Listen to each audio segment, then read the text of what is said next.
웨슬리안 탄지 창간을 진심으로 축하를 드립니다. 그리고 이를 기념하는 특별 기획으로 올해 9월 29일로 예정된 감리의 선거에 대해 진단하는 인터넷 생방송 토론회, 특별히 오늘 이렇게 인터넷 생방송으로 감리의 선거에 관해 토론하는 것은 감리에 대해 언론으로서는 최초의 일입니다. 이번 토론회는 모두 3부에 걸쳐서 이루어지며 올해 감독회장 및 감독 선거와 관련해 전방위적으로 문제점을 찾아보고 함께 대안을 제시하는 기회를 마련했습니다. 선택 2020 감리의 희망을 찾아서라는 주제로 제1부 토론회를 시작하겠습니다. 오늘 토론회는 인터넷 생방송으로 현재 선거법을 진단한다는 소주제로 감리의 장정에 있는 선거법 특징과 방향성, 그리고 현재 적용에 있어서 모순과 문제점을 지적해보고 대안을 모색하게 될 것입니다. 오늘 토론회는 새 수만교회 담임하시는 우리 성모 목사님, 네, 안녕하십니까? 안녕하세요, 성모 목사입니다. 네, 우리 그리고 또 양문교회에 심호하시는 우리 주영진 장로님. 안녕하세요. 네, 안녕하십니까? 양문교회를 섬기고 있는 주영진 장로입니다. 네, 우리 장로님은 제가 이렇게 뵌 기억이 많지가 않은데 오늘 이렇게 뵈면 너무 멋있고 좋습니다. 감사합니다. 뭐 굉장히 여러 가지 많은 이렇게 활동도 하시고 교단을 위해서 봉사하셨던데 잠깐 이렇게 자신을 좀 소개해 주시면 좋겠습니다.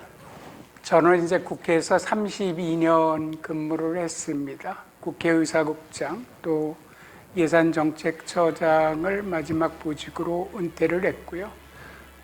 그동안 이제 서울대 초빙 교수 또 한 7개 대학 후학을 양성을 하고 있고, 감리교회에서는 지금 연회 실행부 위원으로 있고 전에 장계위원회 위원으로도 활동한 바 있습니다. 오늘 부족하나마 또 이렇게 불러주셔서 감사합니다. 네, 반갑습니다. 네. 우리 성모 목사님도 뭐 자신을 좀 한번 소개해 주시죠. 우리 소위 감독의 율사라고 이렇게 일컬을 쓰는데 한번 소개 좀 부탁드리겠습니다. 소개할 거 없고요. 새수만교회 담임 목사입니다. 그리고 저는 오늘 두 분의 편을과 함께 토론을 이끌고 진행하게 되는 곽일석 목사입니다. 바라인 이 생방송 토론을 통해 감리의 바른 선거가 정착되고 또 발전하는 기회가 될 것을 한 마음으로 기대하면서 오늘 토론회를 진행하겠습니다. 자, 그러면 대한민국에도 선거와 선거법이 있고 또 어느 단체든 이 선거가 있는 곳에는 규정이 있습니다. 그리고 어느 선거법인은 자신들에게 맞는 그런 지도자를 선택하려는 목적을 지니고 있습니다. 그래서 우선 포괄적으로 살펴볼 때 다음과 같은 그런 궁금증을 갖습니다. 첫 번째는 우리 감리교회의 선거법은 그 특징이 무엇일까? 또 두 번째는 우리 감리교회의 선거법은 과연 우리에게 맞는 그런 영적인 지도자를 제대로 선택할 수 있는 선거법인가? 이런 질문을 가져봅니다. 과연 어떻게 생각하시는지 두 분 중에 우리 성모 목사님 먼저 말씀을 해주시죠. 우리 감리의 선거법 특징은요, 우리가 토론을 해가면서 자연스럽게 드러날 거라고 봅니다. 저는 선거법 자체에는 별 문제가 없다고 보고, 작년에 입법위에 때에 이미 5개 그 위반 사항에 대한 금지 조항이 신설이 됐고, 그리고 4개 조항이 또 개정이 됐습니다. 이렇게 보강을 해나가는 되고, 그리고 이 시행 세칙을 통해서 문제점 바로 잡아가면 된다라고 생각을 합니다. 그런데 우리 이 선거법이 지난 제33회 입법의회에서 통과가 되었는데 소위 제비뽑기라는 그런 선거법이 제안이 됐고, 근데 의회 본회의에서 부결이 됐습니다. 그래서 혹자들은 말하기를 태생적인 한계가 있는 선거법이 아니냐, 조금 또 기형적이 아니냐, 뭐 이런 표현들을 하고 있는데 혹시 장로님께서는 어떤 의견을 주실까요? 감리의 선거법이 그동안 장계위의 입법위에서 매번마다 개정이 되어 왔습니다. 그럼에도 불구하고 10년 동안 저희들이 소송에 휘말린 그런 선거법이기도 합니다. 제가 볼 때는 감리교 선거법 외형적인 문제는 없지만은 내용적인 부분에 대해서는 여러 가지 문제점이 있는 법이 아닌가 이렇게 생각이 됩니다. 예컨대 그 참정권이 지나치게 제약되어 있는 선거법이다.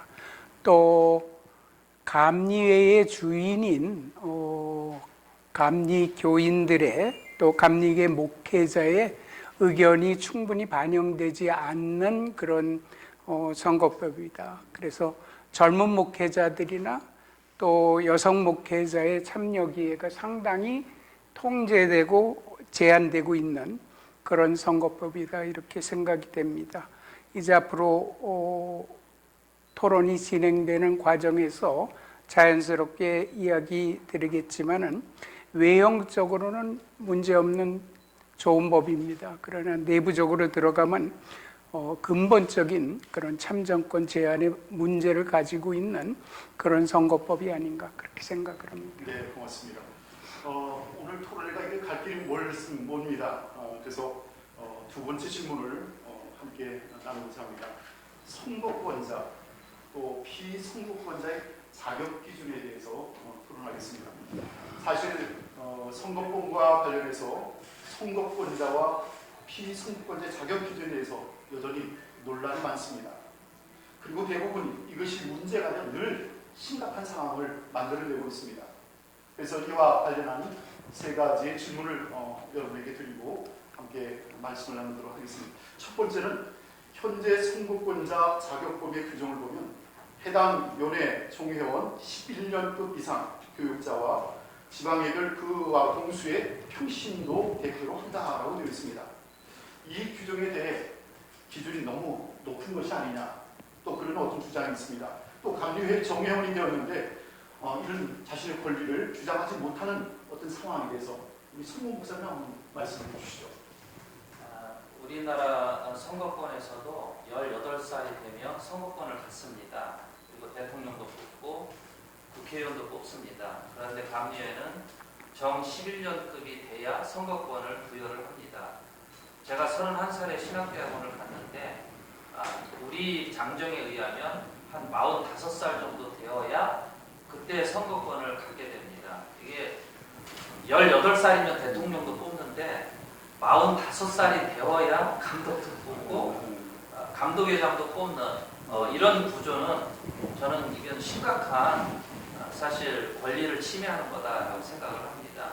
그리고 감리회 구성원으로서 마땅히 부여해야 되는 그런 권리를 침해하는 거다라고 생각을 합니다. 네, 또 그러면 피선거권의 자격에 관한 이야기인데요. 감독, 회장, 후보자의 자격 기준도 교리상정에 보면 종회원으로 20년 이상 무음하게, 25년 이상 무음하게 심우학으로 이렇게 명시되어 있습니다. 이런 기준들에 대해서는 어떻게 장로님 생각하시는지? 선거권자가 있고 피선거권자가 있습니다. 피선거권은 선거권은 확대돼야 마땅합니다. 그래서 저는 정회원으로 확대해야 한다는 성모 목사님의 의견에 전적으로 동의합니다.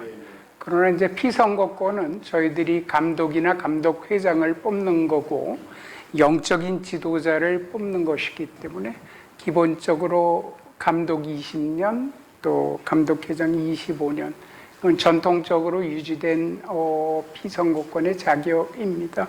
그 점에 대해서는 저는 동의한다.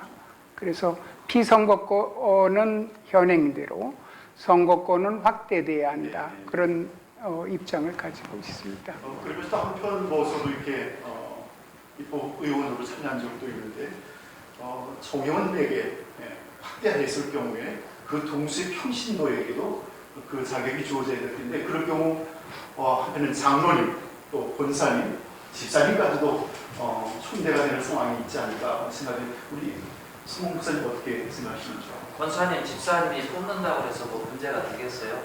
저는 집사님들한테까지도 선거권이 가는 거는 바람직하다고 생각을 합니다. 어쨌든 정회원 정1 이상의 목회자 그리고 정의원 그리고 동수의 평신도 이렇게 해서 선거권을 부여하는 게 옳다고 보고요.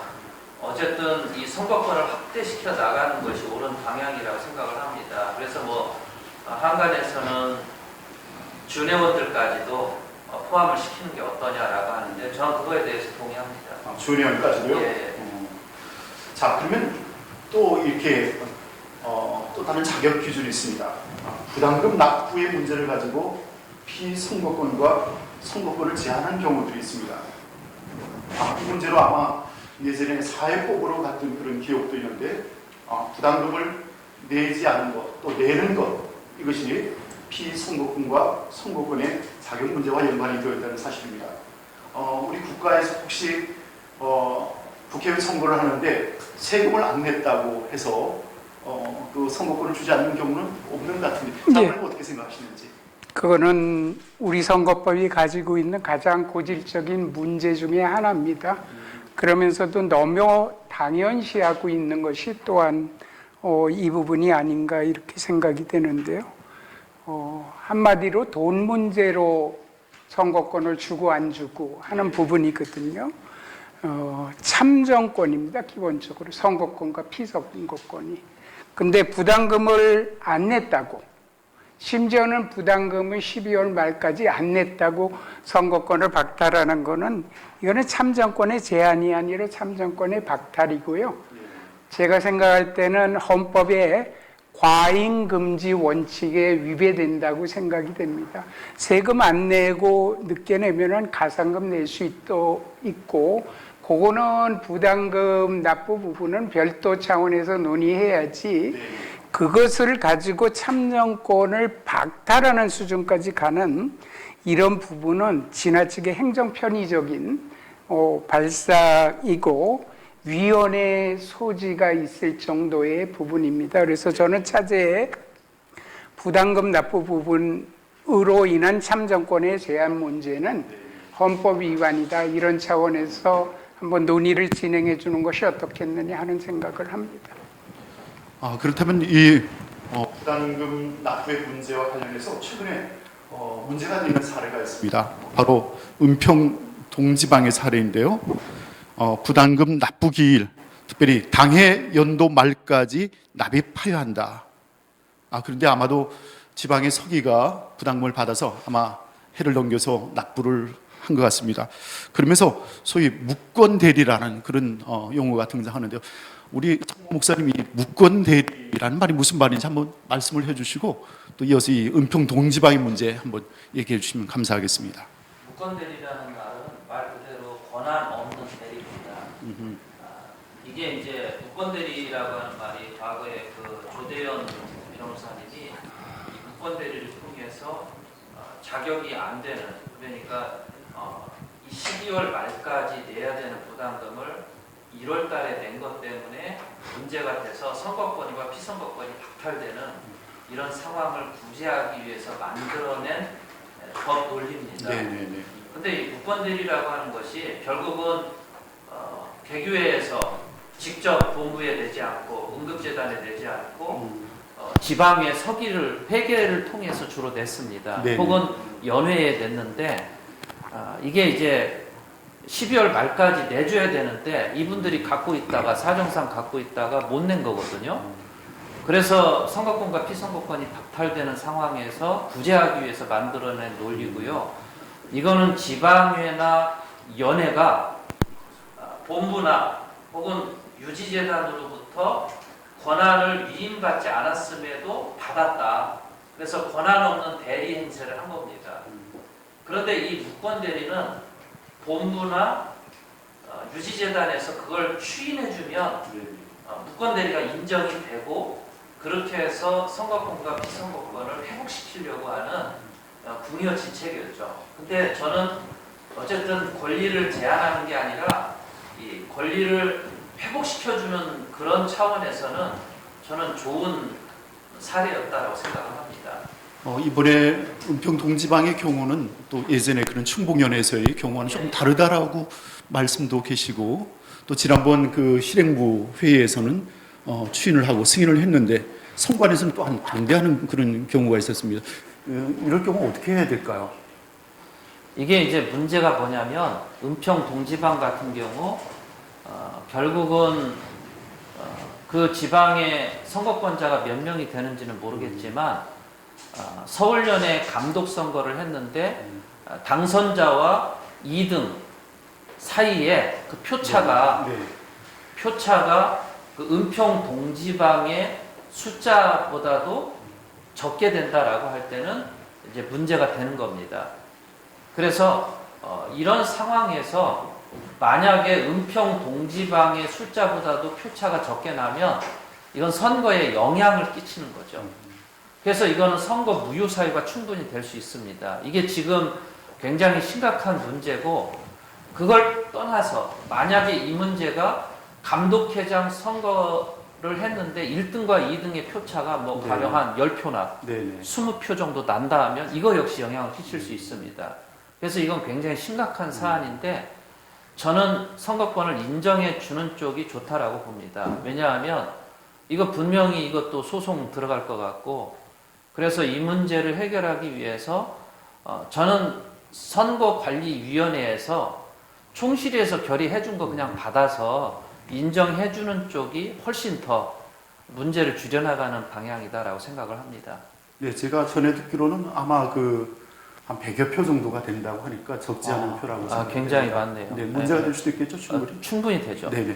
우리 주영진 장로님은 이 문제에 대해서 어떻게 저는 판단을 근본적으로 계시면? 뭐 늦게 낸다고 해서 선거권을 안 주는 그 장정 규정 자체가 네네. 과잉금지 원칙의 헌법의 위반이다 이렇게 생각하는 거고, 네네. 그러나 이제 현행법도 있기 때문에 그 부분은 사실은 행정적인 실수인데, 행정 실수가 많은 선거권자의 참정권을 박탈하는 결과로 그거를 해석하는 것은 좀 지나치다. 네네. 그렇게 생각하고, 그런 의미에서 저는 구제되어야 마땅하다고 생각을 하고요.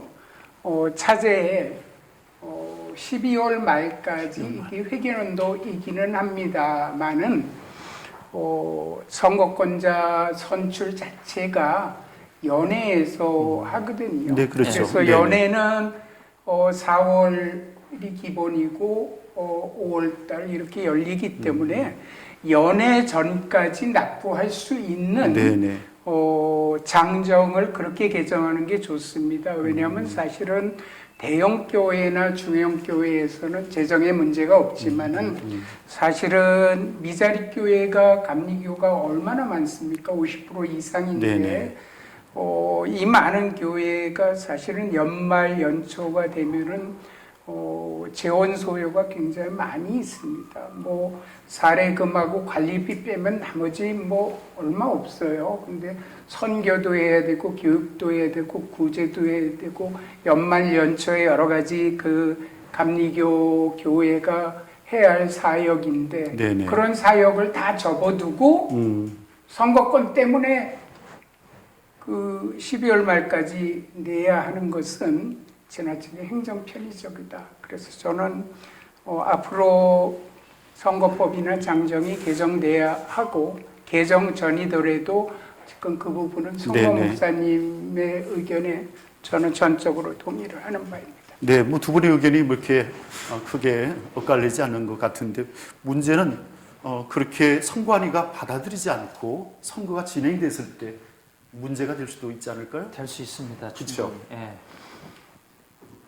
이게 만약에 이런 상태로 선거가 진행이 되면 은평 동지방에서 아마 소송을 할 수도 있고요. 가령 선거중지 가처분을 신청할 수도 있고, 네네네. 그렇게 해서 결국 파행이 될 수도 있습니다. 그래서 이게 선거관리위원회는 어쨌든 가능한 한 선거에서 선거 과정 중에서 일어나는 위험 요소를 제거하면서 선거 관리를 해야지 더 중요한 피선거권자의 어떤 그런 자격 요건이나 이런 것들이 더 중요한데, 네네. 선거권자 문제로 그렇게 문제를 일으키는 것은 별로 지혜롭지보단 그런 선거 관리다라고 생각을 합니다. 그리고 저는 더 정말 폭발적인 게 뭐냐면, 네네. 이게 기독교 타임즈 사설에서도 지적이 됐습니다. 코로나19 사태로 지방예를 열었는데 이게 과반수 이상을 위임장을 받아갖고 네네. 열었습니다. 네네. 근데 문제는 이제 다른 거는 문제가 안 되더라도 이 선거권 연예 대표를 뽑는데 지방의 과반수를 갖다가 위임장을 받아갖고 과반수가 안 되는 상황에서 결의를 했습니다. 그래서 연예 대표로 올려 보냈죠. 네네. 그래서 그 중에서 이제 선거권자가 나오는데 이 문제가 나중에 지방의 무효 선거권 결의, 연예 대표 결의 무효가 문제 제기가 된다면 이거 역시 폭발적인 문제가 될 수 있다라고 생각을 합니다. 아마 그 얘기는 또 다음 주제에서 아마 이어서 이렇게 토론을 할 것 같은데 장로님 이번 주제와 관련해서 뭐 좀 더 부가적으로 말씀하실까요? 그래서 이제 선거권과 피선거권의 문제는 네네. 기본적으로 참정권의 문제다. 그렇죠. 이런 차원에서 접근해야 되기 때문에 참정권이 지금보다는 보다 확대돼야 되고 네네. 참정권을 제한하는 그런 부분에 감리계 선거법은 앞으로 장정 개정을 통해서 네네. 개정이 돼야 된다 하는 차원에서 저는 이 부분을 접근했으면 좋겠다고 하는 말씀을 좀 드리겠습니다. 네, 감사합니다.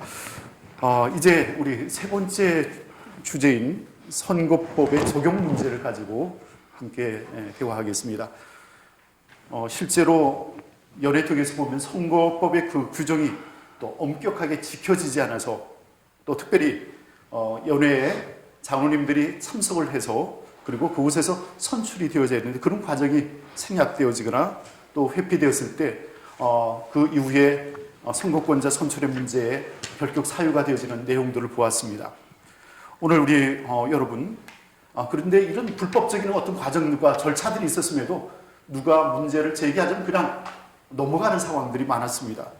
그러나 결과적으로 누군가가 목적을 가지고 또 송사를 제기하면 선거가 무효가 되는 그런 위험한 상황을 우리가 몇 번을 경험하게 되었는데 자, 첫 번째는 지킬 수 없기 때문이라면 지킬 수 없는 선거법을 왜 만들었을까 뭐 이런 생각도 해보고요.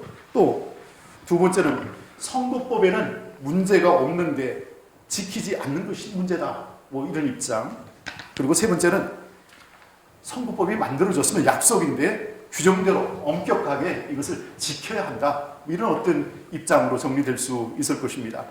먼저 우리 주영린 장로님께 말씀을 드리겠습니다.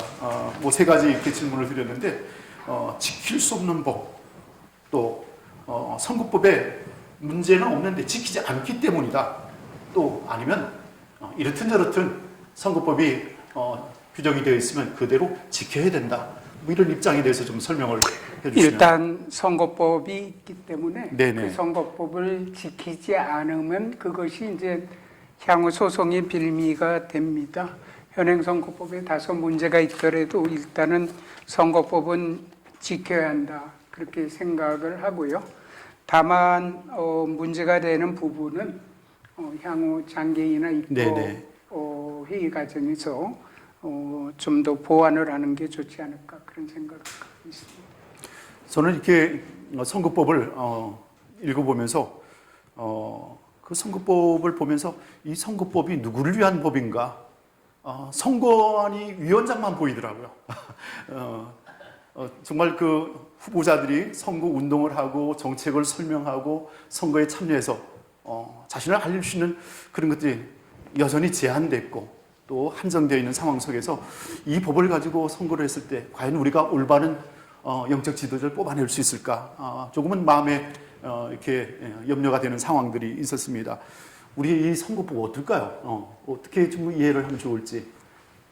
선거법에서 지킬 수 없는 법은 없다고 봅니다. 네네. 선거법은 제가 볼 때 별 문제가 없고요.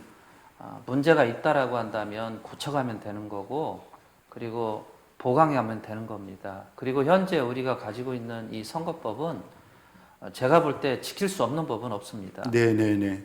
전혀 문제가 없고요. 오히려 해가 갈수록 보강이 되는 거기 때문에 저는 문제는 없다고 보고, 문제는 뭐냐면 이게 주로 부정선거를 막는 입장에서만 이게 보강이 되기 때문에 문제지, 정말 능력 있고 꼭 필요한 영적 지도자를 뽑기 위해서는 네네. 그에 맞는 그분이 정말 능력이 있고 영적 지도자로서 합당하냐라고 하는 기준에 맞는 그런 거를 알 수 있는 기회 자체가 없어요. 네네. 뭐 온라인 토론회라든가 정책 발표회라든가 혹은 심지어는 뭐 자기가 가지고 있는 자기가 어떻게 본부에 들어가서 본부의 행정이나 이런 거를 어떻게 할 건가 이런 거에 대한 건 전혀 모르는 그렇죠. 거예요. 그냥 인맥으로 만나갖고 개인적으로 만나는 것만 보장되는 이런 상황에서는 정말 저 사람이 영적인 지도자로서 부합하냐 이런 건 알 수가 없는 거거든요. 그런 거를 저는 보강을 해야지 저는 전혀 문제가 없다고 보고요. 부담금 문제 역시 부담금 문제가 2013년도 하명환 그다음에 강문호, 전용재 이분들이 이제 피선거권 없다라고 이렇게 얘기를 했다가 결국은 사회법으로 나가서도 부담금을 좀 늦게 냈다고 피선거권을 제한하는 건 안 된다라는 네, 그렇죠. 이런 예. 그 판결에 의해서 다시 돌아와서 결국은 그 피선거권을 줬습니다. 네네. 그리고 총특제에서도 결국은 뭐 과반이 안 돼 갖고 다시 피선거권을 부여하는 이런 일이 있었는데 과거에는 이 부담금도 지방에 전까지 지방 부담금 내면 됐고요. 예전 그랬었죠. 연애 전까지 연애 맞아요. 부담금 내면 됐고 그랬는데 이게 어느 날부터 12월 말까지로 내는 이거는 아마 본부에서 그들의 예결산 짜는데 굉장히 뭐 편하라고 이렇게 한 것 맞아요. 같은데 네네. 사실은 굉장히 개최 교회에서는 어려운 부분도 있어요. 근데 이거를 말 그대로 선거권과 피선거권을 제한하는 쪽으로 가면 근데 지금 대부분의 교회들은 이걸 잘 지킵니다. 네네. 그래서 뭐 회계 감리사님 이하 뭐 계속해서 부담금 받아야 된다. 이렇게 계속 얘기를 하고 있고 그래서 이건 어느 정도 정착이 된 것 같아요. 그런 의미에서는 저는 은평 동지방 같은 네. 특별한 사례가 나올 때 예, 예. 이런 특별한 사례는 선거관리위원회에서 충분히 구제해가면서 할 수 있다라고 생각을 합니다. 네네네. 지금 다시 법을 고치는 거는 좀 문제가 있다라고 생각을 해요. 제가 좀 예, 장로님 예 말씀을 해주시죠. 지금 선거법에 보면 이제 주로 안 된다는 내용들이 많고 된다는 내용은 별로 없습니다. 그래서 사실은 우리가 선거에서 제일 중요한 거는 안 된다는 부분보다는 된다는 부분을 통해서 숙지를 하게 되거든요. 그래서 후보자들이 정책을 네. 발표하고 발표된 정책에 대해서 패널들이 토론하는 그래서 많은 선거권자가 저분이 어떤 생각을 가지고 있다 하는 네, 것을 네. 인식할 수 있도록 투명하게 또 정책 선거가 될 수 있는 방향으로 나가야 되고 요새 미디어가 얼마나 발달이 그렇죠. 됐습니까? 네, 네. 또 유튜브도 있고 여러 가지 돈이 안 들면서 후보자를 알릴 수 있는 부분이 많이 있어요. 그래서 지갑은 잠그고 생각과 입은 여는 그런 선거법으로 좀 바꿔가야 된다. 이제 그렇게 생각을 합니다. 실제적으로 저도 이제 선거를 해보지만은 그분의 정책적 마인드, 신학의 세계를 충분히 알고 투표하기보다는 소문으로 그 사람의 네네. 얘기만은 간접적으로 듣고 투표를 하거나 휩쓸려서 투표하는 일들이 많은데 요새 이제 반장 선거도 네네. 학교 반장 선거도 나와서 정견 발표하고 그렇죠. 있고 그렇죠. 그런데요. 지난번에 저희들 그 지금 감독님 말고 예, 예. 그 이전에 감독님 선거할 때는 1인 후보자가 나왔어요. 그리고 이제 정책 발표회를 하는데 네네. 선관위가 질문도 하지 못하고 토론도 못하게 이렇게 네. 방침을 밝히더라고요. 뭐 그런 경우가 있나요? 그런 경우가 있습니까? 그리고 또 하나는 저는 1후보자 무투표 당선에 대해서는 저는 이견을 가지고 네네. 있습니다. 전에는 한 분이 나와도 투표를 했거든요. 했죠. 그래서 신임을 물었죠. 예. 그래서 근데 지난번에 남녀회가 감독을 선출했다 그러는데 저희들은 선출한 바가 없어요. 저도 선거권자인데 투표한 바가 없어요. 네네네. 선거가 없기 때문에 이제 1 후보자의 무투표 당선은 편한 점은 있지요. 편한 점은 있지만은 감독은 선출제이기 때문에 선출에 합당한 제도를 가져야 돼요. 국회의원 300명 중에 한두 분이 뭐 지역구에서 한 명만 후보로 나왔을 때 무투표 당선 개념하고 지금 감독이나 감독회장이 딱 한 명인데 한 명을 무투표 당선으로 하게 되면은 자칫 후보자 간에 담합의 우려도 있고요. 네네. 예, 또 부적절한 후보자가 나와도 거를 수 있는 장치가 없어요. 네네. 우리 지금 공직선거법에 보면 대통령이 후보자가 한 명이 나오더라도 투표에서 일정한 득표를 해야 당선을 할 수 있는데 지금 지난번 이게 장기 입법에 의해서 무투표 당선 제도를 이렇게 도입함에 따라서 그런 문제가 있어요. 부적절한 후보인데 네네. 나는 투표한 바가 없는데 감독이 됐고 다른 연예로부터 항의도 받거든요. 니네 남연예는 어떻게 그런 분이 선출이 됐느냐 이런 얘기하는데 난 투표한 바가 없거든요. 그렇죠. 네. 그래서 이런 1 후보자 무투표 당선 제도도 재고를 해야 한다. 저는 그렇게 생각을 합니다. 장로님 말씀에 충분히 공감하고요. 예전에 정말 단독 후보라도 투표를 진행해서 신임을 물었던 기억이 있습니다. 그런데 단독 후보로 추대를 되니까 서로 담합하고 이번엔 내 차례, 다음 누구 차례 이렇게 해서 말 그대로 돌려먹기 하는데 그건 전혀 아니라는 생각이 듭니다. 우리 성모 목사님, 우리 장로님 또 이렇게 좋은 의견을 주셨는데 특별히 우리 선거법이 가지는 또 맹점이나 한계들이 있을 텐데 뭐 혹시 또 생각나는 거 있으신가요? 뭐 토론회라든가 정책 발표회 같은 거를 못하게 하는 거는 저는 돈 선거하라고 하는 사인이라고 봅니다. 네네.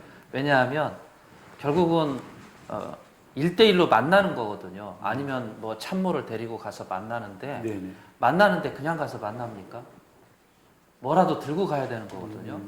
최소한 또 음료수 하나라도 들고 가야 되는 저는 건데 예전에 수박 한 동안 받은 기억이 있는데 결국은 이 선거라고 하는 것이 온라인으로 정책 발표회나 토론회 이렇게 흐름이 가야지 그리고 공영 선거 방식으로 가야 되지 결국은 1대1로 이렇게 면대면 혹은 1대1 맨투맨 식으로 이렇게 가면 결국은 봉투를 전달해 주라라고 하는 그런 의사표시라고 봅니다. 그래서 결국은 돈을 쓰냐 안 쓰냐를 떠나서 저는 피선거권자들 후보자들에게도 부담을 안 주고 그들에게 돈 선거할 유혹 심지어는 뭐 강문호 목사님이 그때 감독회장 선거 나왔다 후보자 사퇴를 했잖아요. 네네네. 그때 한 유명한 말이 있습니다.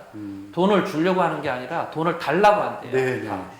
그러니까 이런 상황에서 결국은 돈 선거를 우리는 금권 선거를 지금 계속해서 공격을 하는데 이거를 근본적으로 막으려면 1대1 접근 자체를 금지해야 된다고 봅니다.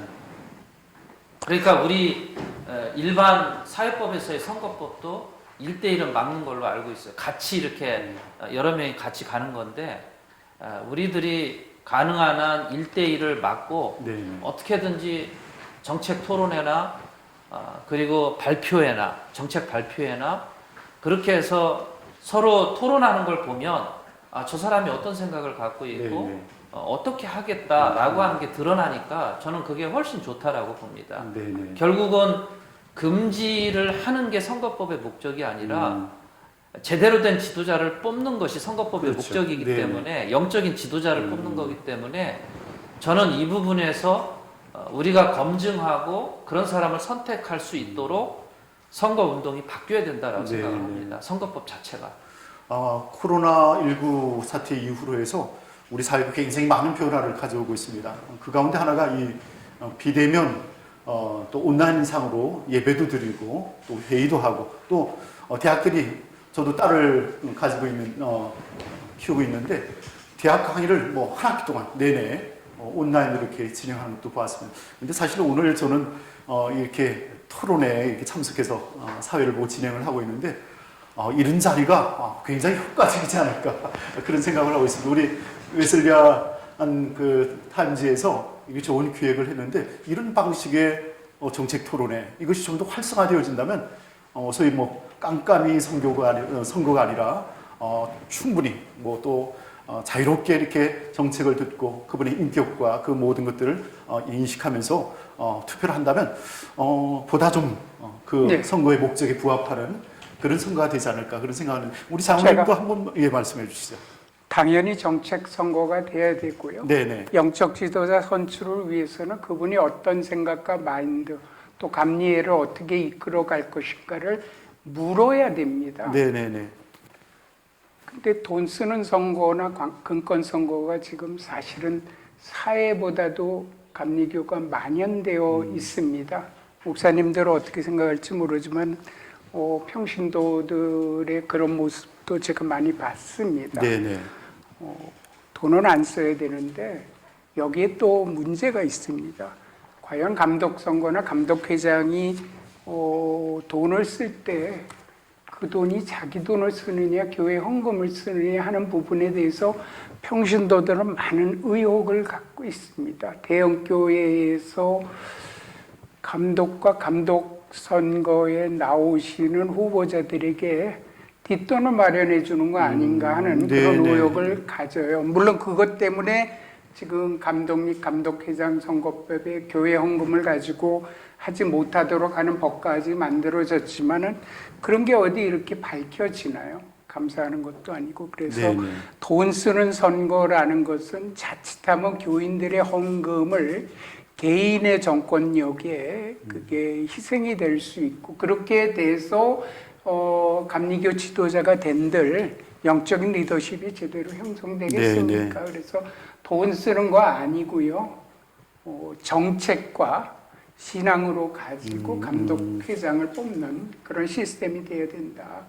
또 그를 위해서는 이제 후보자 개인들이 네네. 더 엄격하게 아까 이제 공직선거 이 감독 및 감독회장 선거법 제1조에 보면은 세 가지 얘기가 네네. 나옵니다. 하나는 신앙적, 하나는 민주적, 네. 하나는 공정 이렇게 하는데 그러나 제일 우선적인 건 신앙적이라고 네, 그렇죠. 봅니다. 네네. 그래서 신앙적이라는 차원에서 볼 때 교회 헌금을 가지고 선거에 들어갈 수 있는 개연성이 많은 거는 굉장히 곤란하다. 그거는 자성이 좀 필요하다. 네네. 그런 생각을 하고 또 그런 것은 평신도들이나 목사님도 은근히 기대하고 만나고 해야지. 뭐 내가 선거권자인데 아무것도 없다. 이런 생각을 갖게 만들거나 그 중에 리더십을 가지고 있는 어떤 분이 후보자를 접촉을 해서 요구를 한다든가 이렇게 되면은 사회 선거를 비방하는 교회 입장에서 오히려 사회로부터 지탄을 받게 되거든요. 그래서 돈 안 쓰고 정책 선거 위주. 지금과 같이 미디어 SNS를 통해서 보다 많이 의견을 제시할 수 있는 기회는 넓히고 돈은 쓰지 않고 최소한의 돈이 필요하면은 저는 선거 공영제까지 가야 된다 그렇게 합니다. 선거 공영제라는 것은 뭐 국가가 네, 이렇게 실시하는 방법인가요? 예, 그런 방식처럼 감리회 본부에서 어느 정도 기본적인 선거에 소요되는 경비를 하는 것이 좋다. 개교회에서 교회 헌금이나 개인이 하는 경우보다는 그럴 경우는 대형 교회거나 개인이 돈이 많지 않으면 이거 출마도 못하거든요. 그래서 저는 지갑은 닫고 생각과 가슴과 입은 여는 그런 정책 선거가 돼야 된다. 그런 생각을 합니다. 선거의 명제를 아주 잘 이렇게 정리를 해주셨는데 우리 송모 목사님 이 금권 선거 이따 뭐 또 조금 더 구현을 하긴 할 텐데 심각하죠. 저도 어느 모 여인의 선거 캠프에 참모가 하는 얘기를 전해 들었는데 11억이 들었다고 그러더라고요. 연예 감독 선거 하는데 우리 깜짝 놀랐습니다. 그렇게 돈이 많이 드는가 상상할 수 없는 그런 금액의 돈이 들었다는 얘기를 들었는데 우리 장로님의 의견에 대해서 조금 더 구현을 해주시면. 뭐 장로님 좋은 말씀 해주셨고요. 일단은 돈이 들 수밖에 없습니다. 왜냐하면 이게 주로 맨투맨식의 직접 대면하는 이런 선거 운동이라고 하는 거는 결국은 돈을 쓸 수밖에 없고 선거 운동원을 가령 연회에서 감독 선거를 한다 그래도 네네. 각 지방별로 목회자 한 명, 평신도 한 명, 그렇죠. 이제 선거 관리 책임자를 두어야 되잖아요. 만약에 그게 30개 지방이다 그러면 벌써 몇 명이에요? 60명이에요. 네네. 근데 그 60명에게 안 줄 수 있어요? 제가 볼 땐 줘야 됩니다. 제가 볼 때 10억이라고 하는 돈은 그렇게 해서 계산이 나올 수 있어요. 충분히.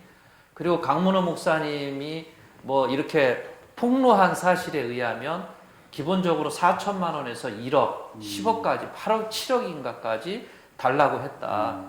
그런 걸 보면 제가 직접 통화도 해봤는데 30억 이상이 든대요. 네네. 감독회장 선거. 감독회장 선거에. 예. 그 돈이 어디서 나오죠? 그게 이제 주로 제가 여러 사람들 이렇게 듣고 이렇게 본 바로는 교회에 그 기도원 팝니다. 그게 땅을 팔고. 교회 재정이고 네. 교인들의 헌금이거든요. 근데 그게 헌금이죠, 당연히. 교회 재산인데 그거를 파는 거예요. 팔아갖고 마련을 하고 그리고 교회를 담보로 해서 대출을 받고. 대출을. 그게 이제 주로 다 있었던 사례입니다, 이게. 그게 누가 갚아야 되죠? 교인들이 헌금을 통해서 바꾸는데 교인들이 갚는 거죠. 결국은 감독회장 선거에 네네. 교인들의 헌금이 들어간다고 하면은 그나마 당선됐으면 모르지만 떨어지게 되면은 아주 치명적이에요. 교인들로부터 대도 교회 헌금을 가지고 감독이 됐다, 감독회장이 됐다. 안 돼도 교회 헌금 그렇게 쓰고 몇십억 얼마 써놓고 당선도 못 되고 네네. 교회를 떠나라 이런 심각한 권위의 도전 문제가 나오기 때문에 가급적이면 돈은 안 쓰되 네네. 생각과 말과 가슴은 여는 이런 형태로 선거법을 안 된다는 선거법보다는 네네. 이런 거를 해서 권장하는 선거법으로 그래야 진정한 영적 지도자를 뽑을 수 있는 네. 거 아니냐. 그리고 또 하나의 문제점은 이렇게 많은 돈을 통해서 감독이나 감독회장이 됐기 때문에 감독회장이나 감독에 대한 급여가 일반 목회자보다는 훨씬 높고요. 네네. 또 권력이 집중이 되어 있습니다. 그래서 인사권도 행사하고요. 여기저기 위원장도 겸임하고 또 여기저기서 판공비나 사례금을 받고 이런 것 등이 감독회장과 감독에 대한 권위, 영적 지도자로 인정하기보다는 저분은 큰 교회에서 교회 헌금을 통해서 저런 리더십의 반영에 올랐다 이렇게 네네. 생각을 하게 되면은 누가 인정하겠습니다. 그렇죠. 네네. 그리고 또 4년 동안 이게 금권 선거로 인해서 4년 내내 이게 소송에 휘말리는데 임기가 4년인데 지금도 감독회장 선거가 네네. 최종이 안 됐거든요. 네네. 형식적으로는 감독회장이에요. 그러니까 4년 동안 감독회장 임기 사실상 다 마치고 또 선거에서 당선 무효가 되면은 원래 감독회장 4년 하면은 은퇴하는 건데 네네. 나는 선거가 무효가 됐으니까 혹은 당선이 무효가 됐으니까 난 감독회장 안 한 거야. 그리고 나머지 기간을 또 목회를 하게 되는 네네. 오히려 당선 무효가 되면은 4년 동안 감독회장하고 뒤에 목회까지 하는 네네. 그러한 그 아이러니도 발생이 돼서 금권 선거는 맞고 정책 선거로 가야 하는 것이 가장 큰 감리교회의 선거의 과제 네네. 아닌가 이런 생각을 합니다. 저는 이렇게 우리 스포츠 경기를 하게 되는데 하게 되면 선수가 있고 또 감독이 있고 심판이 있습니다. 예. 감독은 선수들 잘 이렇게 리드를 해서 그 경기에 집중하도록 하는 역할이라면 또 심판은 그 경기를 잘 이렇게 판단해서 파울을 주든지 또는 그런 어떤 것에 대해서 경계를 하면서 전체를 이렇게 조율을 해 나갑니다. 근데 보면 가장 치명적인 것은 이 심판의 오심이랄까요? 그는 승패를 좌우하는 경우들이죠. 우리 선거법을 가지고 뭐 그런 어떤 극단적 상황까지 벌어졌는지 저는 뭐 이렇게 판단하기는 좀 어려운데 이 심판의 격이라면 성관위원자, 이 성관의 의지나 또 어떤 철학이나 그런 어떤 관심들이 결국은 성관위를 이끌게 되고 또 그 성관위가 전체적인 선거를 이렇게 주도를 해 나가는데 이 성관위의 어떤 그런 문제점들은 없을까요? 저는 요즘 자꾸 눈에 그게 보여서 감리회가 지난 12년 동안 4번이나 네네 그렇죠. 사회법으로 나가서 무효 판결을 받아서 왔어요. 근데 그걸 보면 주로 가장 많은 게 그 피선거권 문제입니다. 피선거권 문제는 자격을 보고서 점검을 해서 걸러야 되는데 등록을 안 받아줘야 되는데 등록을 받아주는 거죠. 그래서 결국 피선거권 문제가 이제 생긴 거고, 그리고 이제 금권 선거 문제도 있었고요. 네네. 이게 가장 큰 문제는 선거관리위원회의 문제입니다. 왜냐하면 피선거권의 문제는 결국 선거관리위원회에서 제대로 안 걸렀다라고 그렇죠. 하는 문제거든요. 이게 4번이나 문제가 된 거예요. 이거 심각한 문제죠.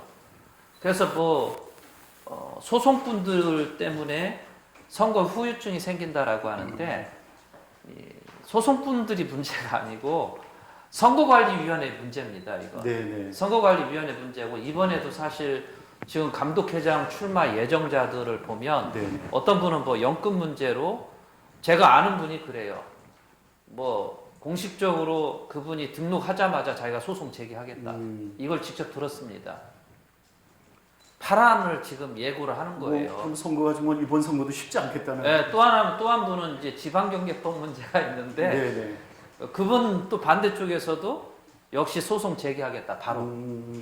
그리고 뭐 또 어떤 분은 지금 선거 운동 과정 중에서 네. 위법 사항이 있어서 이것도 문제 제기하겠다. 어, 지금 그러거든요. 예, 예. 근데 아직 이게 어떻게 보면 시작도 안 한 건데 그렇죠. 벌써 이렇게 소송을 예고를 하고 있습니다. 벌써 확실한 게 두 건이고. 그래서 이걸 어떻게 해야 될 건가, 이게 참 걱정스럽기도 해요. 그렇죠. 근데 저는 이 문제는 단순히 선거관리위원회 문제라고 보기에도 어려운 게, 예. 가령 연금 문제 같은 경우는 장정에 명확하게 안 돼 있습니다. 장정에 명확하게 안 돼 있고, 명확하게 안 돼 있다는 그 부분을 뭐 좀 이렇게 설명을 해주신다면. 가령 감리사의 예. 그 선출 자격으로는 정 12년을 피란위로 나와요. 피란이, 예, 피란이. 정 12년급을 피란위로 나오면 정 13부터 된다는 거거든요. 아, 그렇게 되나요? 예. 정 12년급 과정은 안 만약에 되고, 우리가 연회에 참석해서 그해 12년 진급을 했어요. 그러면 안 되는 거죠. 안 되는 거예요? 예. 정 13년부터 되는 거예요. 네. 근데 이게 감독이나 감독회장은 네. 정 20년 이상으로 무음하게, 네, 그렇죠. 정 25년 이상으로 무음하게 이렇게 나오거든요. 그 부분은 어떻게 또 해석이 되나요? 그러니까 정 20년을 피란위로 이렇게 얘기가 되면 문제가 안 되는 거예요. 근데 이게 안 돼 있는 거예요. 정 20년 이상으로 무음하게 그러면 네네. 정 20년이 들어가냐 안 들어가냐, 이거 갖고 논란이 되고 이게 법 해석의 문제가 되는 거예요. 네. 그러니까 이런 부분들을 벌써 이게 12년 전부터 나온 문제거든요. 그리고 우리 중앙연회에서도 이 문제로 소송이 됐고, 한번 그런 네, 중앙연회에서 예, 가처분으로 돌아오는 경우가 있거든요. 안 된다고. 근데 문제는 뭐냐면 이건 해석의 문제로 만들면 안 되고 해석할 여지 없이 명확하게 하면 되는 거예요. 감리사는 그렇죠. 왜 정 12년급을 피란위로 나왔는데 왜 감독이나 감독회장은 정 20년을 피란위, 그럼 21년급부터 되는 거고, 그렇죠. 정 25년을 피란위 그러면 26년부터 하는 거거든요. 저는 이제 네네, 그 잠은, 점에 대해서는 표현 방식은 감리사나 감독이나 감독회장이 분명히 다릅니다. 그렇죠. 필하다는 표현을 썼느냐 안 썼느냐 하는 부분인데요.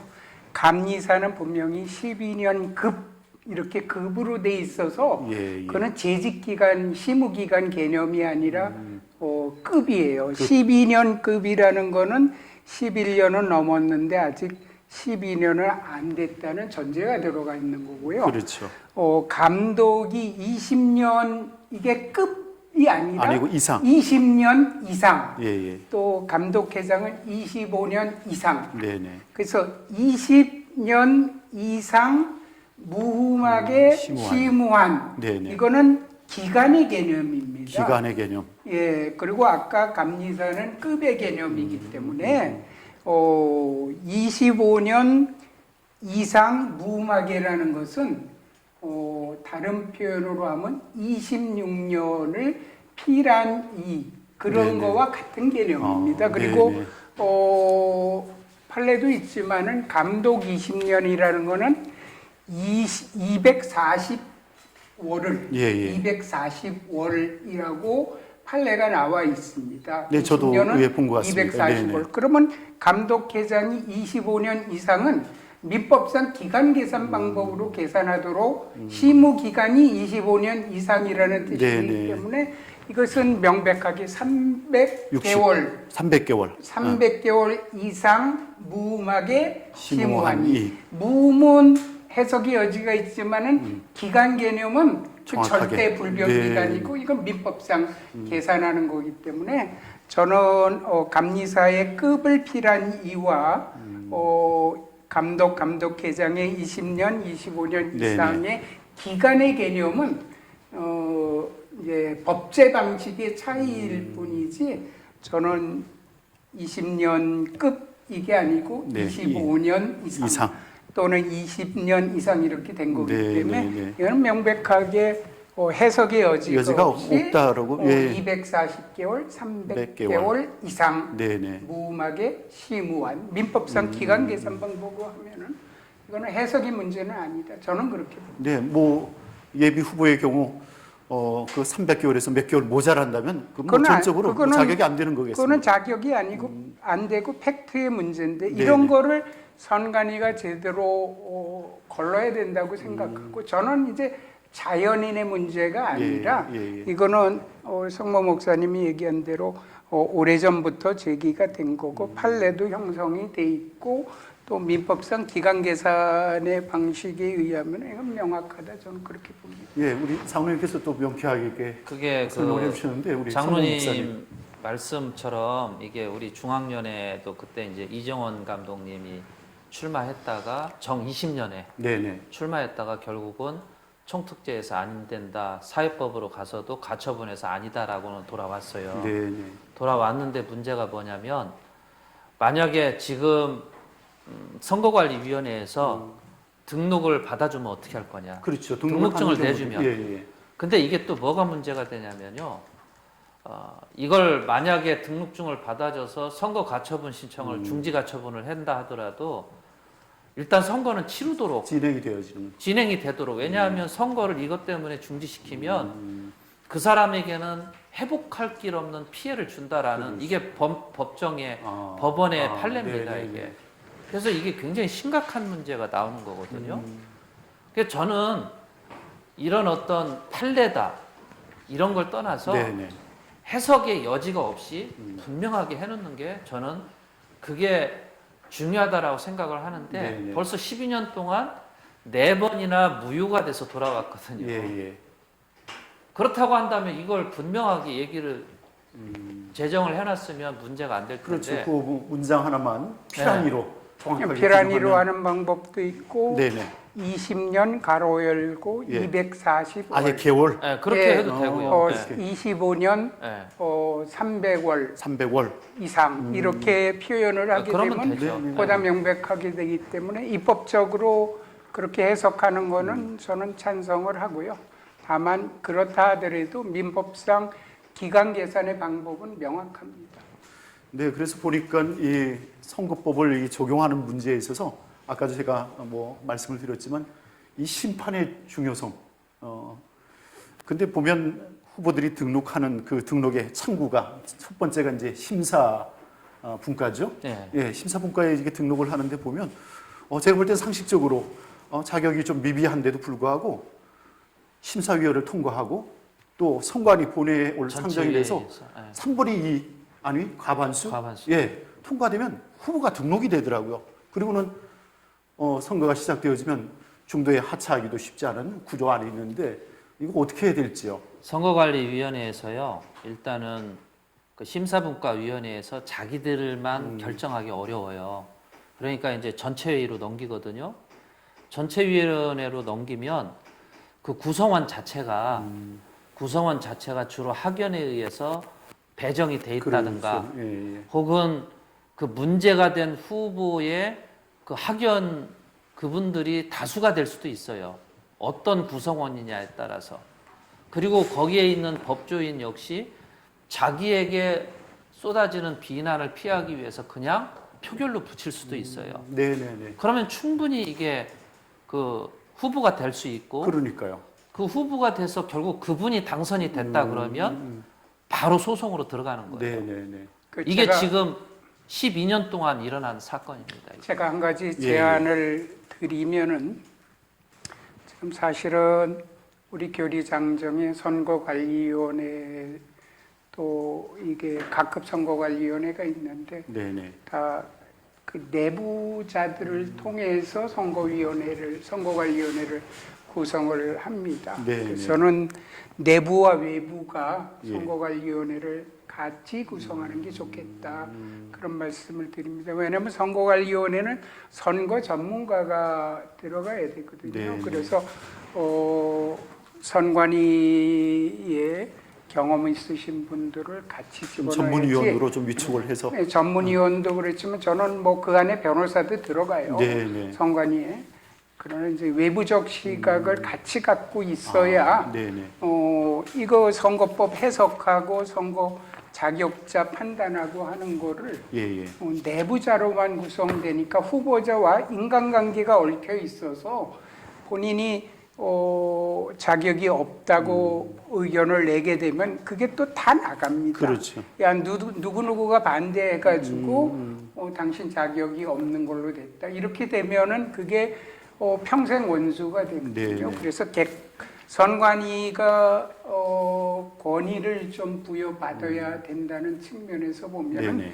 최근에 공직사나 이런 데에서도 과거에는 내부 사람 중심으로 했거든요. 그러다 네네. 보니까 이제 제대로 된 해석이 안 돼요. 국회도 예, 예. 국회윤리위원회가 있지만 자기 의원은 자기가 판단하니까 문제가 그렇죠. 생기거든요. 그래서 선거관리위원회 구성에 외부 사람들을 상당히 네네.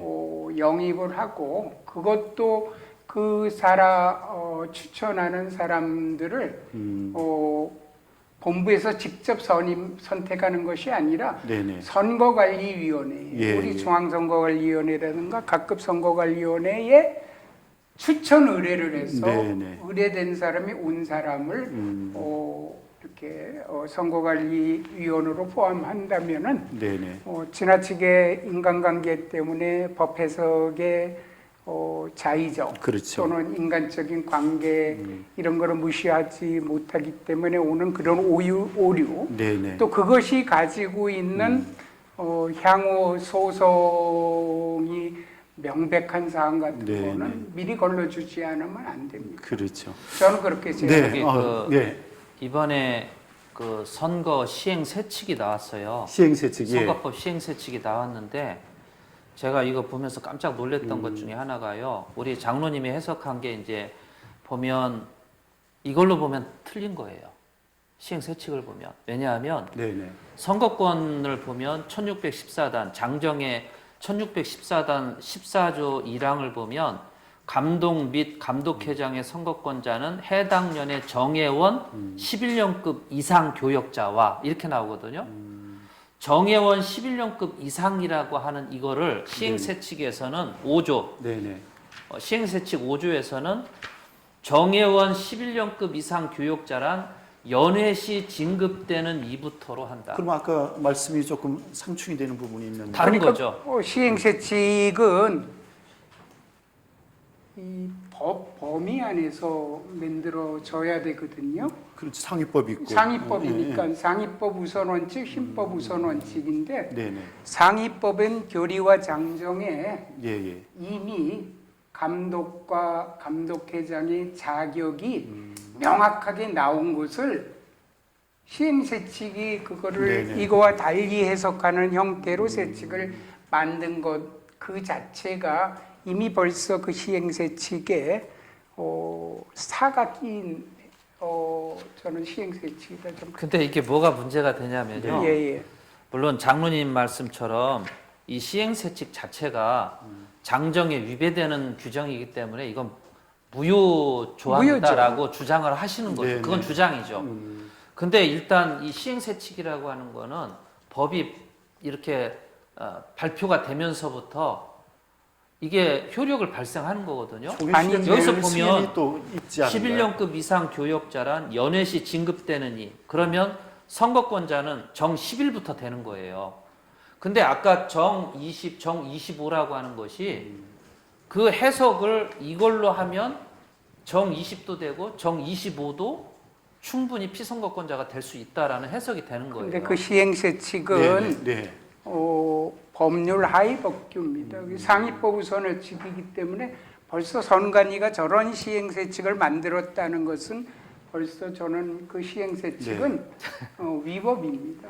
아니, 위법한 저는- 시행세칙을 가지고 근데 그걸 가지고 등록 자격으로 제시하는 것은 그건 바람직하지 않죠. 근데 예를 이게- 들어서 이렇습니다. 헌법이 있고 법률이 있고 법률을 보면은 이 법 시행에 필요한 거는 대통령령으로 정한다 얘기했는데 대통령령은 법을 위배해서 대통령령으로 할 수가 없거든요. 그거는 예, 법이 예, 장로님 위반 그러면 범위로 해야죠. 그 네, 자격- 장로님 예. 말씀은 제가 뭐 동의를 해요. 동의를 하는데 문제가 뭐냐면 이 선거 시행세칙은 네네. 사실 선거에서 논란이 될 부분을 갖다가 명확하게 해석해 주는 부분도 있거든요. 예, 그런 부분이 있다 손치더라도 지금 말씀한 그 부분에 관해서는 지금 현재 가지고 있는 이 장정은 이제 헌법이 있고요, 네네. 법률이 있고, 그다음에 밑에 하위 시행세칙이나 규칙이나 내규 같은 게 있거든요. 그 하위법기는 상위법기를 위반할 수가 없습니다. 법에 명백하게 돼 있는 것을 분란이 있다고 해서 시행세칙에 다르게 해석한 해석을 가지고 그것을 가지고 자격을 판단하게 되면 그것이 바로 또 다른 소송을 부를 수 있는 거예요. 그래서 저는 결국은 이 시행세칙의 이 규정이 네네. 무효가 되려면요 총특제 판결로 받아내야 되는 거예요. 근데 총특제 판결을 받아내기까지에는 선거 끝난다는 거예요.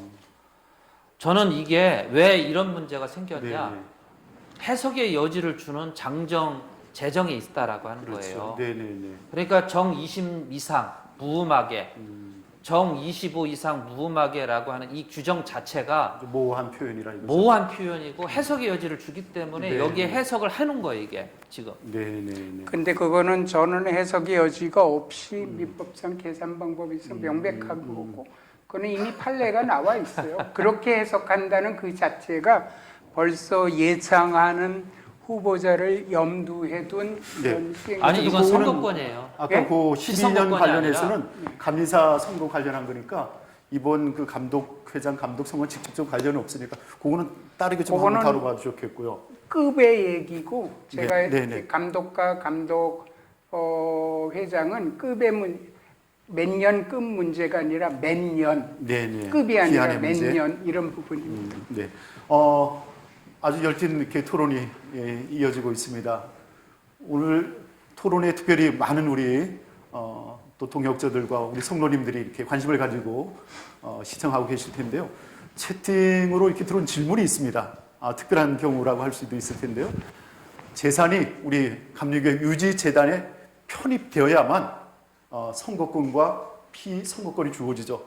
또 불가피한 어떤 상황이 있을 때는 확인서를 제출하게 돼 있는데 이런 문제가 또 일정 부분 선거권과 피선거권을 제한하는 문제가 되니까 그 부분에 대해서 우리 장로님이 먼저 좀 한번 말씀을 해주시죠. 저는 현행 감리교회가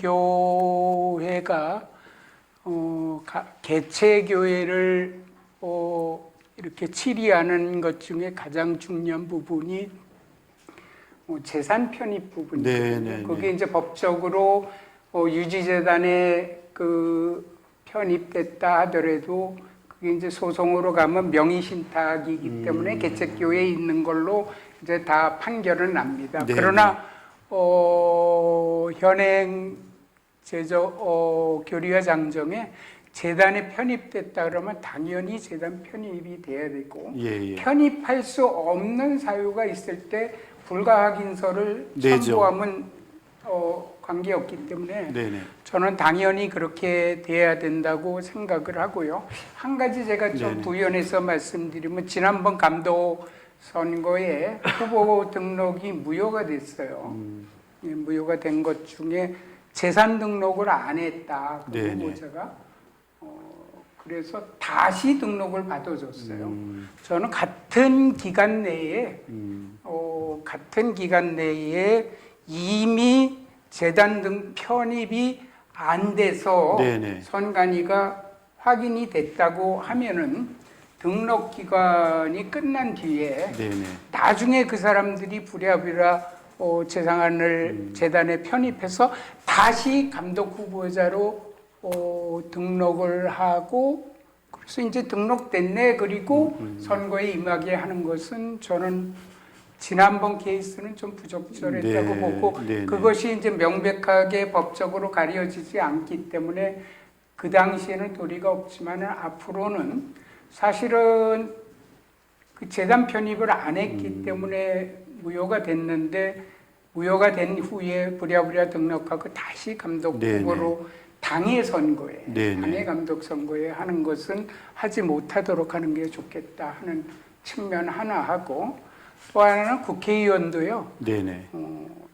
자기 때문에 선거가 다시 치루어지게 되면은 그 후보자는 그 선거에 참여를 네, 못합니다. 그런 또 그래서 관행, 예, 예. 이제 그런 정신으로 봐서 원 스트라이크 아웃제를 네.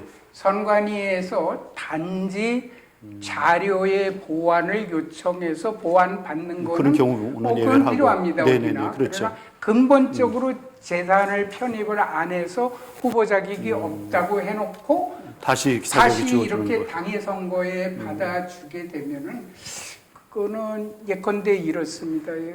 형을 받았는데 네네. 그 피선구권이 없어요. 형이 있을 때는 그 피선구권이 없어서 됐는데 네네. 등록 기간이 다 끝난 후보 등록 기간이 끝난 사이에 그게 감면이 됐다. 형이 실효가 됐다. 그럼 네네. 다시 등록하는 거나 마찬가지거든요. 그런 예외적 그래서 저는 상황을. 그런 네네. 부분은 원스트라이크 아웃 이러고 근본적으로는 재단 편입 부분은 꼭 필요하다. 네, 아마 특별한 의미가 또 목적이 있어서 이런 관심이 아마 교리 상정이 포함이 됐을 텐데요. 근데 보면 편법적인 편입들이 많잖아요.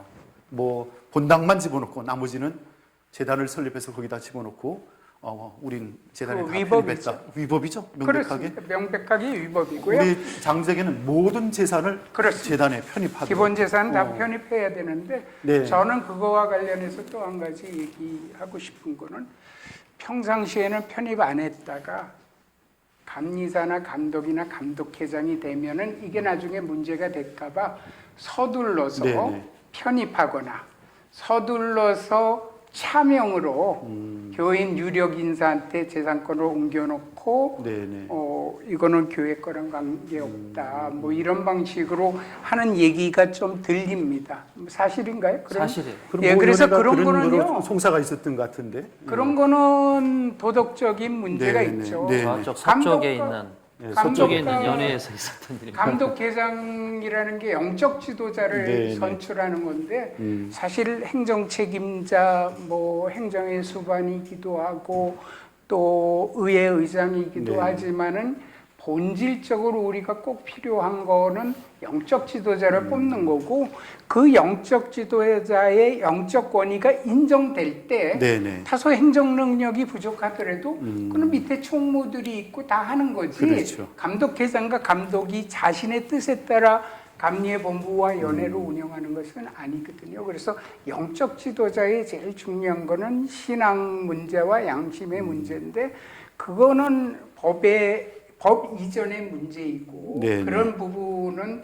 사실은 예컨대 이런 조항 같은 거가 좀 필요하겠죠. 예를 들어서 당의 선거 뭐 3년 전까지 네네. 네, 선거권은 상관없는데 피선거권에 대해서 예를 들어서 감독회장 나오려면 당의 선거 3년 전까지 그 이전의 재산은 다 편입하는 도. 편입해야 네, 된다. 네, 네. 그 후에 취득한 재산은 뭐 그건 도리 없지만 예외로 할 수 있다. 예, 뭐 저는 그렇게 생각합니다. 우리 목사님 그 문제 좀 전에 이렇게 네. 꺼내시다 말았는데. 저도 장로님 말씀에 동의하고요. 일단은 우리가 그 부담금 문제나 유지재단 편입 문제, 이 문제가 일단은 법으로 규정이 된 거거든요. 네네. 그래서 그 법이 정말로 제대로 된 거냐 아니냐를 떠나서 네. 일단 법으로 제정된 거는 지켜야 될 필요가 있다라고 그렇죠. 봅니다. 결국 이거는 이 법이 왜 유지재단 편입 안 시켰다고 선거권과 피선거권을 제한하느냐? 저는 선거권은 좀 그래도 봐줄만 한데 피선거권은 저는 아니라고 봅니다. 왜냐하면 피선거권은 영적 지도자를 뽑는 거기 때문에 우리 장로님 말씀대로 네네. 저는 훨씬 정직해야 되고 그리고 책임감을 가져야 된다라고 봅니다. 결국 그게 어떤 문제가 있냐면요. 유지재단에 편입을 안 시키고 네네. 자기 개인의 재산이라든가 혹은 뭐 교회의 어떤 법인을 만들어서 이렇게 그 부동산 등기를 하는 경우들이 있는데 이게 언제 문제가 되냐면 교회를 폐지시키면 네네. 그 재산이 결국은 목사 개인이 착복하는 그런 일도 충분히 일어납니다. 우리 감리교회가 그동안에 분열되지 않은 가장 중요한 이유 중에 하나가 이게 유지재단에 일단 증여로 편입이 된 거예요. 네네. 그래서 이거를 되돌려 받기 위해서는 굉장한 법적인 싸움이 돼야 되고 이게 너무너무 힘든 거죠. 지금도 뭐 그 저쪽 일산 쪽에 오 무슨 교회라고 있는데 거기는 결국은 뭐 탈퇴하는 거에 성공을 했어요. 그 재산이 누구 것이 돼요. 그래서 저는 유지재단 편입 문제는 우리 감리의 감독제의 중요한 하나의 정책이다 생각을 하고요.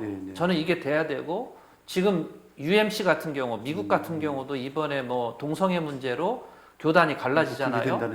갈라지는데 유지재단에서 나가는 쪽에게 재산을 다시 돌려주는 걸로 그렇게 하지 않으면 안 되는 거예요. 저는 그런 부분에서는 장로교는 개인 목사의 이름으로 혹은 다른 법인의 이름으로 했다가 목사가 다 먹어버리는 그런 일들이 너무 자주 있는 거죠. 그러나 감리교는 그런 게 없거든요.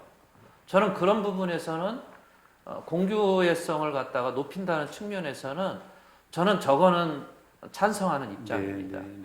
좀 불편하더라도 그리고 저거는 저는 감사할 일이라고 생각을 합니다. 유지재단에 편입하는. 왜냐하면 편입하고 싶어도 재산이 없어서 못 시킨다고요. 저거. 그렇잖아요.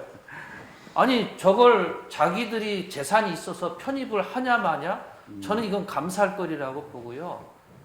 당연히 해야 된다라고 봅니다. 저는 편입을 하지 않는 경우는 사적인 욕심이 있어서 그렇다라고 봅니다. 뭐 다 그런 경우는 아니지만 주로 그렇고요. 그런 이제 근본적으로 감리교의 가장 큰 그 재산관리 정책은 재단 등록 편입입니다.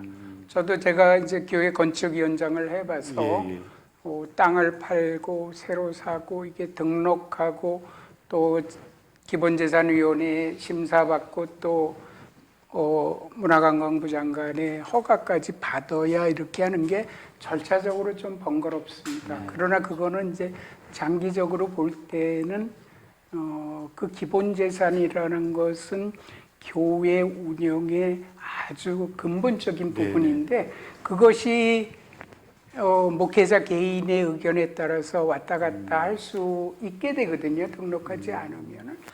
그래서 그거는 당연히 편입해야 되고 편입한 경우에 한해서 이 피선거권을 줘야 되고 만약 편입하지 않고 일부는 누락하고 자기가 감독회장이 되거나 감독되면은 그러면 자기 후배들에게 또 자기 연회나 감리교회에 대해서 편입하라고 이야기할 수 있는 권위가 떨어진다. 저는 그렇게 봅니다. 네, 두 분 말씀을 뭐 이렇게 잘 해주셨는데 저도 목회 현장에서 이렇게 지내다 보면 선거를 앞두면 선거권을 가진 사람들과 가지지 못한 사람을 구별되는 상황 속에서 이 재산권의 문제가 원인이 될 수가 있는데 어떤 후배는 재산을 취득해서 교단에 넣고 싶지만은 대출 관계라든지 여러 가지 복잡한 행정적인 어떤 것 때문에 편의상 뭐 제3자라든지 아니면 사모든지 아니 본인의 명의로 이렇게 취득을 하고 관리를 하다 보니까 결국 이 선거권을 얻지 못하는 경우를 보기도 했습니다. 불가피하다는 그 조항이 있는데 그런 건 어디까지 예외를 둘 수 있는 건가요?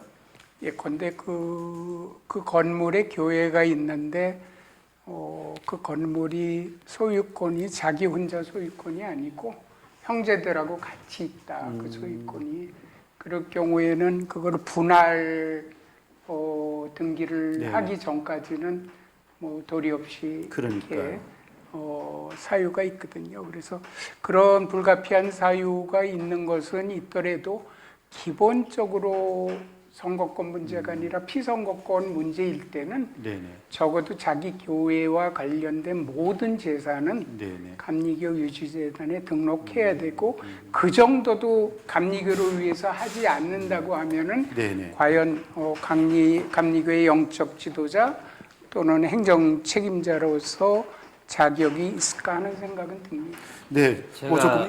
제가 가끔 이렇게 그런 자문을 받아요. 그러시죠. 질문을 하는데 자기네 교회 재산이 있는데 유지재단에 편입을 안 시키고 예, 예. 자기 나름대로의 재단을 만들어서 다른 명의로 이렇게 하겠다라고 하는 거예요. 어떤 절차를 밟아야 되냐? 저한테 물어봐요. 아, 네네. 이거는 완전히 불법을 불법을 가르쳐주는 자, 그럼요. 그런데 굉장히 불쾌하더라고요. 아, 네네네. 왜 그러냐면 결국은 그런 재산들이 나중에는 교회 마음대로 몇 사람의 결정에 의해서 처분이 되고 그렇죠. 그게 결국은 문제가 생긴다는 거죠. 최소한도 재산을 처리하려면 유지재단에 편입이 되면 유지재단 이사회의 승인을 받아야 되고 네네. 등기부 등본을 받아야 되고 그렇게 되면 결국은 당회 우리 감리교회는 구역회에서 결의가 돼야 되거든요. 네네. 이 과정이 쉽지 않아요. 그렇죠. 그러니까 결국은 마음대로 처분 못하는 거거든요. 저는 불가피하다. 네네. 저는 그거는 핑계라고 봅니다. 아, 그래요. 대출 받는데 뭐 힘들어요? 대출 받는데 힘들 거 없습니다. 가서 요즘은 뭐 전화 한 통화하면 바로바로 우편으로도 보내주고요. 네네. 불편할 거 없습니다. 저는 핑계라고 보고요. 네네. 저는 유지재단 문제는 편입 문제는 저는 감리회 감독제의 특징 중에 하나다 이렇게 보고 네네. 장로교 같은 경우는 목사 개인의 재산으로 해갖고 결국은 교인 헌금으로 뭐 10억짜리 건물을 샀다. 그러면 그거를 팔고 이사를 합니다. 좀 먼 데로. 그러면 교인이 반절이 떨어져요. 네네. 그러면 또 처분해갖고 또 딴 데로 이사 가면 몇 명 안 남습니다. 그러면 처분해갖고 몇 명 안 되는 교인들 좀 돈 주고 자기가 다 먹어요. 예, 예. 저는 그런 경우도 봤습니다. 어, 그러니까 이런 경우는 저는 감리회가 유지재단 편입하는 문제는 저는 이건 굉장히 좋은 제도 중에 하나다. 네. 좀 불편하긴 하지만 그렇죠. 그러나 이거는 특히 피선거권 뭐 영적 지도자가 될 사람들은 이 문제는 정말 지켜야 된다고 합니다. 오늘 이렇게 토론을 진행한 시간이 벌써 1시간 반 가까이 이르렀습니다. 아직 갈 길이 먼데요. 주제가 몇 가지 아직도 남아 있습니다. 그래서 말씀드리기는 일부 이 진행을 이 정도까지 하고 나머지 그 질문과 또 우리 교단적인 관심들은 2부로 또 계속해서 진행할 계획이 있습니다. 오늘 이렇게 오전 시간에 또 사랑하는 우리 교회에 속한 모든 성도님들과 또 동역자들 또 특별히 토론에 참여해 주신 우리 두 분 목사님과 또 장로님 이렇게 1시간 반 이렇게 토론을 하였습니다. 너무나 복된 시간 또 이 시간을 또 계속 이어서 이제 진행할 텐데 끝까지 참여해 주시길 바라겠습니다. 우리 장로님 수고하셨습니다. 감사합니다. 네, 우리 목사님 수고하셨습니다. 감사합니다. 뭐 짧게 그냥 마무리 인사 좀 겸해서 할까요? 네. 2부 하는데요. 뭐. 2부 할까요? 네, 그럼 여기까지 하겠습니다. 2부에 뵙겠습니다. 고맙습니다. 네, 예, 감사합니다. 네 감사합니다.